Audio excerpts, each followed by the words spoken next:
Hello Internet, welcome to Games Done Wrongish.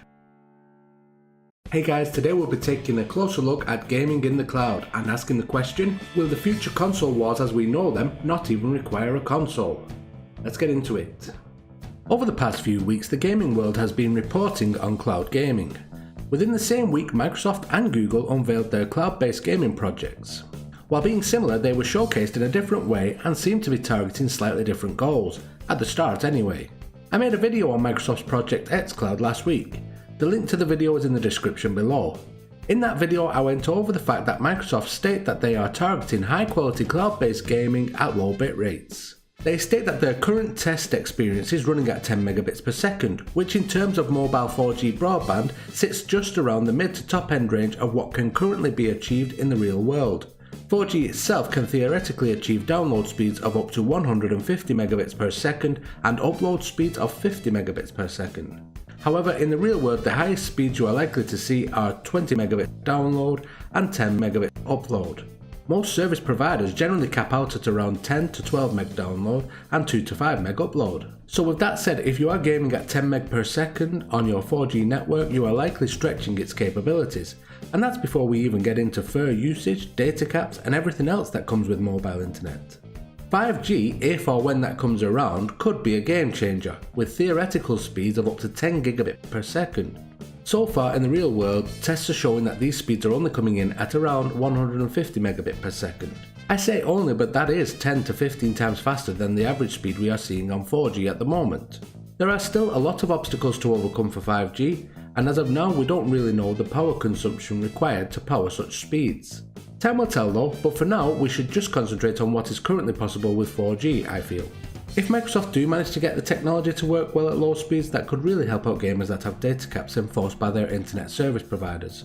While pulling down 10 megabits per second constant is still going to require a lot of data, it is still going to be friendlier on your data cap than some of the other offerings in the pipeline.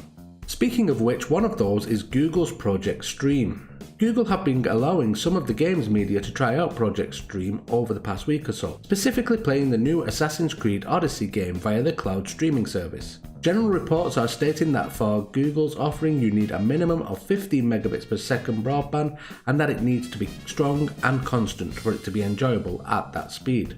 Also, at 15 meg you will most likely be limited to 720p in regards to the resolution shown on your screen. If however your internet speeds are capable of 25 meg and above, you will then be bumped up to the full 1080p resolution currently on offer. From what I can gather, the gameplay is targeting 60 frames per second, with the resolution being the main casualty when speeds are decreased. Google are currently allowing gamers to sign up for the beta tests of Project Stream, however it is only available to residents of the United States of America right now, so sadly as I am in Ireland I am out of luck. As such, I am dependent on the reports coming in from major websites such as GameSpot and Eurogamer. According to these sources, the technology seems pretty impressive for the most part, so long as you do have the high broadband speeds required. While Google seem to be concentrating on higher broadband speeds right now, I do expect them to also look into providing the service at lower speeds, especially as they run the Android mobile store and would want to ensure they can capture that market or at least a part of it. Another newcomer to the gaming world in the form of cloud gaming is looking to be Amazon. Amazon currently own the streaming service Twitch and are seeing moderate success in their other streaming platforms such as Prime Video. It makes sense that they would also want to get in on this, and if rumours are to be believed, they are doing exactly that. There are currently no details to my knowledge on what Amazon have planned or are working on, but it is expected that they will play a role in this technology at some point. They do have the data centers available to carry a service like cloud gaming, and with the popularity of their Twitch service it seems to be a natural step. Whether or not other streaming service providers like Netflix decide to get in on this in the coming years remains to be seen, but out of the gate I think the three companies mentioned already will be the main big hitters, along with the one constant in gaming that already has their service up and running, and that company is Sony. Sony were already on this technology long ago. They purchased Gaikai back in July 2012 and have since turned that technology into their own streaming service titled PlayStation Now. PlayStation users have had access to the service since 2015, so they have had a number of years now to learn more about the service and are perhaps in the best situation to build upon it. There are a few issues Sony may have with this though. Firstly, Sony are primarily a hardware company. They found most of their success via their audio and visual appliances in the past. It is fair to say that the PlayStation is now one of, if not the most valuable appliance in the Sony brand, but are they willing to bank their reputation on cloud-based gaming, which in essence is non-physical and not something the owner can actually see or relate to? The thing is about consoles is the manufacturers and providers actually make a lot more money from their cut of the third-party games sold on their platforms and not the sales of the consoles themselves. It has been reported many times in the past that console manufacturers will actually sell their consoles at a loss to them, knowing full well that they will recuperate that loss in revenue generated by the sales of third-party games on said consoles. They will even make their own first-party games as console sellers, just to get the consoles into the hands of as many gamers as possible. Again, banking on the fact that they will then buy many more third-party games for their platform, granting them a larger return on their initial investment. With that in mind, Sony cannot afford to let cloud gaming pass them by and concentrate on selling consoles. They need to keep their audience, they need to keep gamers in the PlayStation family.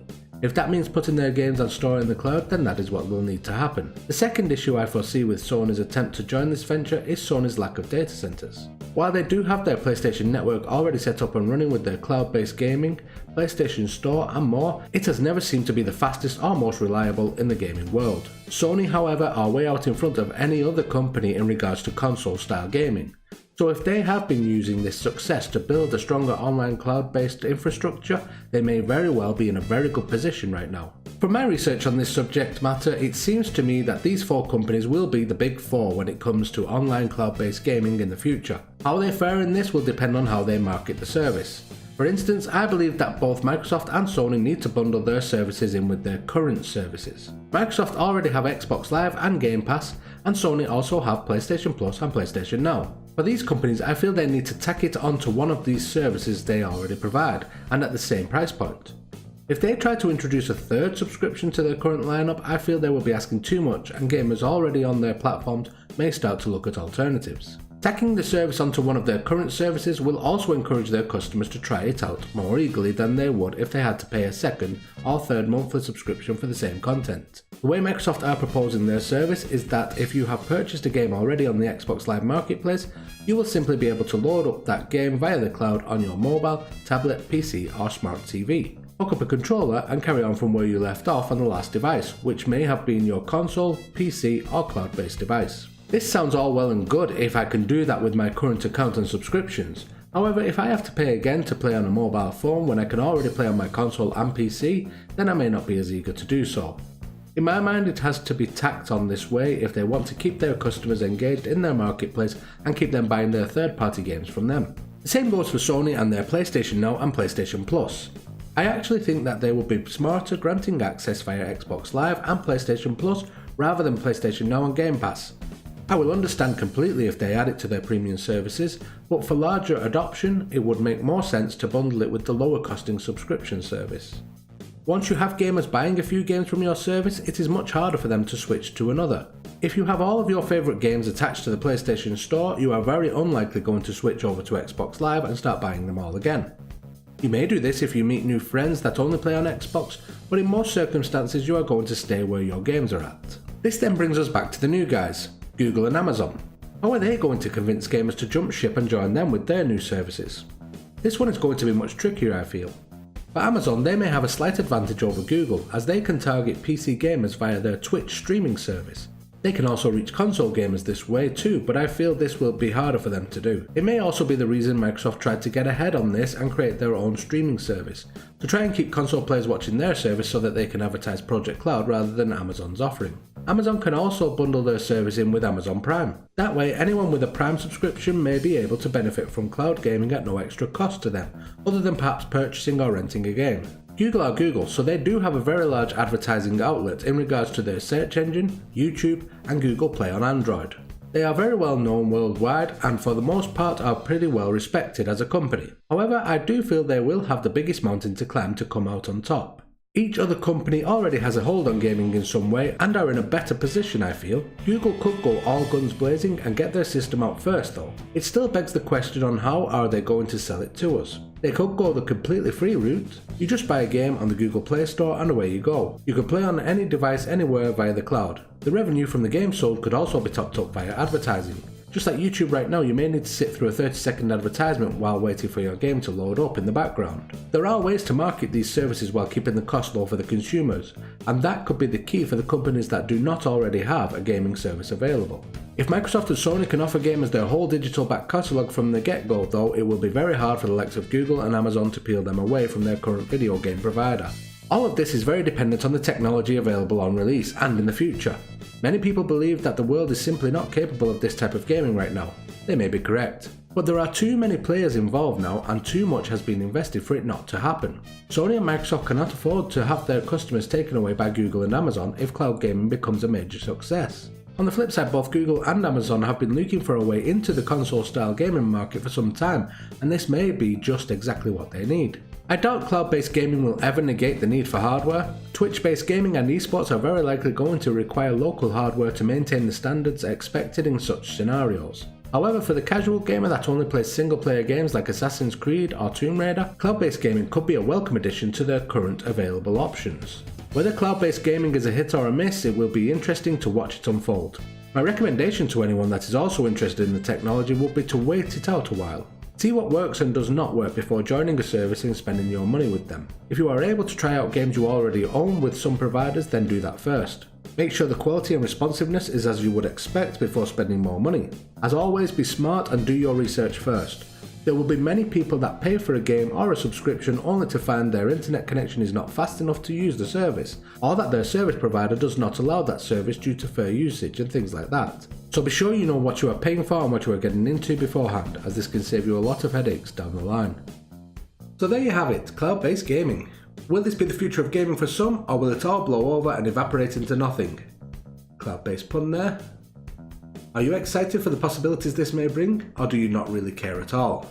I am interested to know what people's perceptions are, so please share your comments below and I will see you next time.